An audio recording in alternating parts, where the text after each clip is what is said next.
Gusto nyo bang swertihin kayo lagi sa pang-araw-araw nyong pagtatrabaho at pagnenegosyo?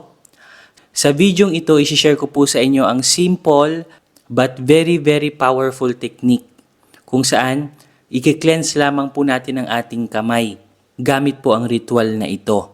Lalong-lalo na guys kung kayo po yung nagdidesisyon lagi pagdating sa finances, kailangan na kailangan nyo pong gawin ito guys. Tapusin nyo lamang ang video ito hanggang sa dulo para malaman nyo kung paano po ito gawin.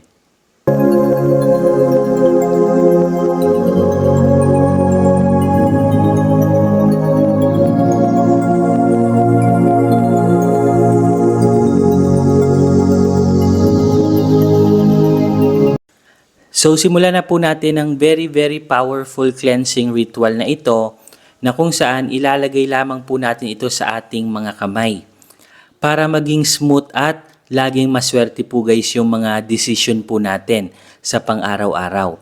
Isa po kasi sa dahilan kung bakit lagi po tayong minamalas at minsan nabubulilyaso yung mga lakad po natin, isa kadahilanan po na meron po tayong daladalang malas energy. So minsan yung mga malas energy is dumidikit po yan sa ating mga kamay. So sa videong ito, tuturuan ko po kayong i-cleanse ang mga negative energy na kumapit po sa ating mga kamay. Sa pamamagitan lamang po guys ng isang basong tubig, and then gagamit po tayo dito ng isang pirasong dahon po ng laurel, and then gagamit din po tayo dito ng konting dakot po ng asin. So pwede po kayong gumamit dito ng rock salt or sea salt. So ito po guys yung sea salt na gagamitin po natin. Kung saan nililinis at tinatanggal po nito ang lahat ng mga negative energy. So gagamitin po natin itong panglinis sa ating kamay. So ang gagawin lamang po natin is magre-ready po tayo dito ng isang basong tubig. And then ang laurel po guys, isa rin po itong very powerful cleanser. Kung saan nagtatanggal din po ito guys ng negative energy. Especially guys yung mga negative entities or negative spirits. Minsan kasi kumakapit din po yan sa ating kamay at sa ating katawan. So isa po yan sa mga dahilan kung bakit minsan meron tayong mga blockages sa ating mga decision making. At kung meron tayong hinihintay na mga transaction, minsan nauudlot yung mga transaction natin. Meron kayong hinihintay na pera na matagal nyo nang hinihintay, hanggang ngayon is hindi pa rin siya dumarating, baka ito na guys yung solusyon. So ang gagawin lamang po natin is, ilalagay lamang po natin itong dahon po ng laurel na ito, dito po guys, sa isang basong tubig. So yan guys. And then, ito naman pong maliit na dakot ng asin, ilalagay din po natin dito. So napakasimple lamang po nito guys. But very powerful po talaga kapag ginawa nyo po ito.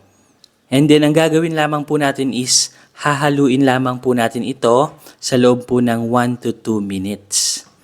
So, haluin ko po siya guys. So, hayaan po nating ma-absorb po ng tubig yung asin na nilagay po natin. And ito pong dahon po ng laurel. And alam nyo po ba na ito pong dahon po ng laurel is, meron po yung binubugang enerhiya dito po sa tubig na nilagyan po natin ng asin.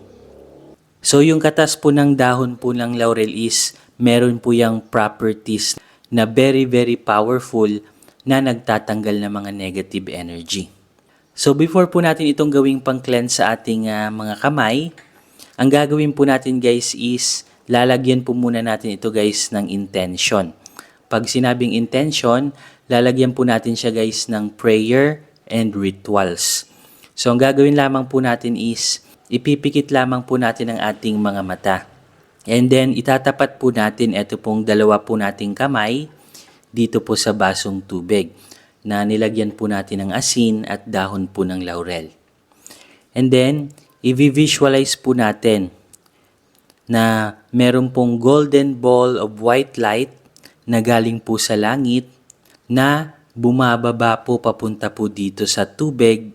So i-visualize nyo po ang brilliant ball of white light descending papunta po dito sa basong tubig na ito.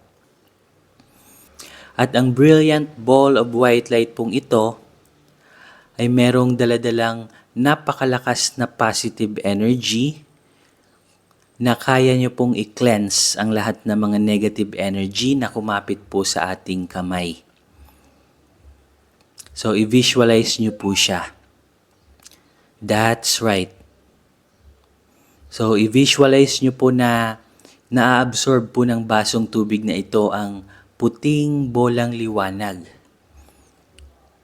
na galing po sa langit. And then, pagkatapos po nating i-visualize, ang gagawin po natin is hahawakan naman po natin ang basong tubig na ito. Hinihingi po tayo ng divine prayer blessing sa ating Ama sa Langit na mas lalo pa pong palakasin ito pong ginawa po nating ritual. So, simulan na po natin yung prayer ritual. Ama namin sa langit, hinihiling ko po sa inyo na palakasin niyo po ang cleansing ritual na gagawin ko pong ito na pang-cleanse po sa aking mga kamay para matanggal po ang lahat ng mga negative energy, kamalasan sa aking kamay at para makadaloy na po yung swerte at biyaya sa aking buhay. Especially po yung mga desisyon ko po is maging smooth at maging positive po yung mga resulta. Especially po sa aking mga transaction, sa aking trabaho, sa aking negosyo, at sa aking career. Inaalay ko na po lahat sa inyo, Panginoon, sa pangalan ni Jesucristo. Amen. So, ganun lamang po guys yung prayer ritual na gagawin po natin. So, napaka-simple but very, very powerful po ito guys. At what time po ba natin gagawin ang ritual na ito? So, gagawin po natin ang ritual na ito pagkagising po natin guys ng umaga. So, bago po tayo magtrabaho or bago tayo magnegosyo or kung meron kayong mga transaction, gawin nyo po muna ang ritual na ito. And then, ipanghugas nyo po ito sa inyong mga kamay. At magugulat na lamang po kayo guys sa mga good news and miracles na darating po sa inyo kapag ginawa nyo po ito. At kung ready na po kayo guys tanggapin yung sunod-sunod na swerte at kaperahan na papunta po sa inyo, kung ready na po kayong tanggapin yung mga good news, type 1111 sa ating comment section para ma-activate po natin yung positive energy. So, i-type nyo po siya guys sa ating comment section. At sa mga viewers naman po natin dyan na 100% pong naniniwala sa ganitong klaseng mga cleansing ritual, type yes to affirm. So hanggang dito na lamang guys at magkita-kita po ulit tayo sa ating mga susunod na video. Maraming salamat po. Kayo ba'y laging minamalas? Dati naman kayong sinuwerte sa buhay. Ngunit pagdating sa kalagitnaan is parang nauudlot ito. Ano yung problema? Ginawa nyo na ang lahat. Nagsipag kayo, ginawa nyo na lahat ng diskarte, pero wala pa ring nangyayari. Marahil na biktima ka na po ng evil eye, sumpa, at inggit. Malakas po yan guys magbigay ng kamalasan. Lalong-lalo na kapag napapalibutan ka po ng inggitero at inggitera. Marami ka na ring pampaswerteng ginamit sa buhay. Lahat ng mga prayers ay ginawa mo na, pero wala pa rin itong epekto. Marahil biktima ka rin ng tinatawag na kulam. Kaya pong tanggalin lahat yan ng ating very, very powerful Revuelta Talisman. So, eto po guys yung itsura ng ating Revuelta Talisman. Very, very powerful crystals po ito na galing pa po ng Brazil. At hindi lang po ito basta-basta crystals dahil original at authentic crystals po talaga ito. At bukod nga po dyan is na-bless na din po ito. At hindi po basta-basta blessings ang na-transmit sa crystals na ito. Dahil ginamitan po ito ng energy transmission. Galing po sa enerhiya ng ating Divine Creator. Kung saan lahat ng mga negative energy, evil eye, inggit, barang, palipad hangin at kulam ay kayang tanggalin ito.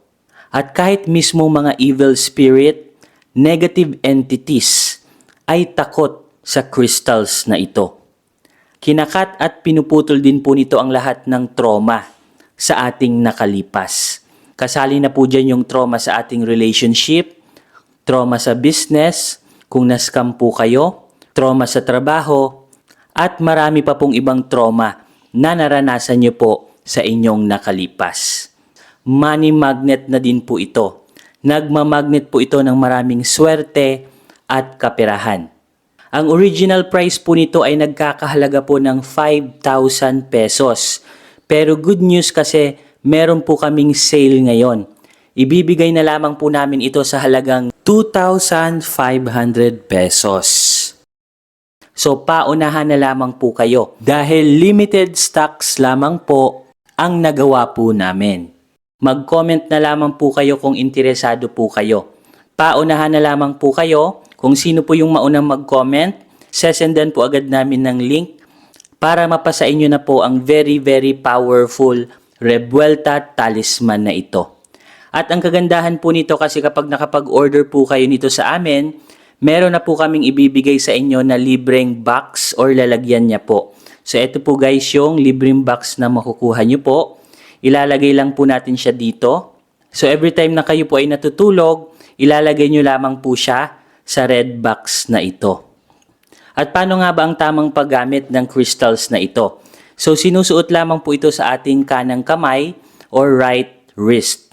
So dapat lagi nyo po itong suot-suot sa inyong kanang kamay. At bawal po itong dalhin sa mga negative places like sa burol or sa sementeryo. Or even sa gimikan or inuman, bawal din po ito. At ang tamang pag-cleanse po nito is ilalagay nyo lamang po ito sa tubig or sa running water. So paunahan na lamang po kayo guys dahil limited stock lamang po ang aming very very powerful Revuelta Talisman. So hanggang dito na lamang guys at magkita-kita po ulit tayo sa ating mga susunod na video. Maraming salamat po.